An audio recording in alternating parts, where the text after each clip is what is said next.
I'm not going to be able to do my job as well as is needed. Our own program is also at risk for the chopping block, but most right now I'm focused on the interpreter issue. I deal with very sensitive psychological, emotional issues, domestic violence, abuse risks, suicidal, homicidal risks, things of that sort. Needing to deal with accessing resources. With the immigrant population, we work with pregnant moms, moms with babies. Interpreters are absolutely essential. For me to get to what is going on with someone, I need a live interpreter there. I couldn't be able to do a phone interpreter. It's not nearly as effective. Pick up on the cues. Sometimes I need to refer them to their doctor, bring in the nurse, there are medical issues at risk, have accurate interpretation given the symptoms presented, and I'm not a nurse, but I need to refer, make sure they're getting services. If I don't have an interpreter, you know, the medical issues won't be addressed nearly as well when I'm out there. The psychological issues, the accessing of resources for people who don't know how to access resources, the social isolation, trying to deal with these issues would be overwhelming. And I don't know the language. Concerned primarily that one of the most vulnerable populations in the state is going to lose even more of their rights, even more of their ability to protect themselves. They are completely dependent upon interpretation in order to get their basic medical needs met.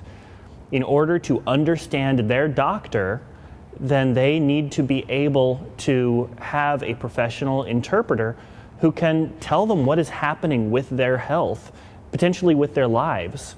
If we cut these interpreter services, we are sending people to the emergency room. And it's really a crapshoot as to whether or not that will actually save the state any money at all. I'm here because interpreting services are on the chopping block to be cut from the state budget, and I'm here because I believe it's very important for them to be saved. Not only because it's my job, but because there are many limited English proficiency patients who won't be able to communicate with their doctor unless they have an interpreter. And there are 900 patients a day in the state who need an interpreter to communicate with their doctor. And if that service isn't there, there will be miscommunication, there will be more illnesses, there will be more ER visits, and it's very important that these services are saved. So I interpret for people at Children's Hospital, at specialty clinics, at Swedish Hospital. People come from all over the state sometimes to travel to specialty clinics to be seen.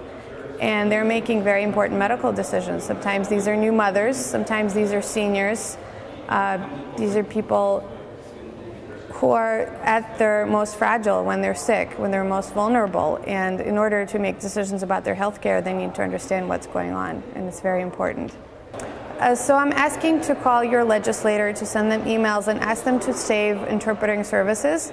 And here's why you should care, even if you're not a limited English proficiency speaker. Medicaid providers are already reimbursed at such low rates that they won't be able to provide interpreting services on their own to pay for them unless the state pays for it. What these providers said they will do is that they will drop out of the Medicaid network altogether because they won't be able to provide equal access to all patients.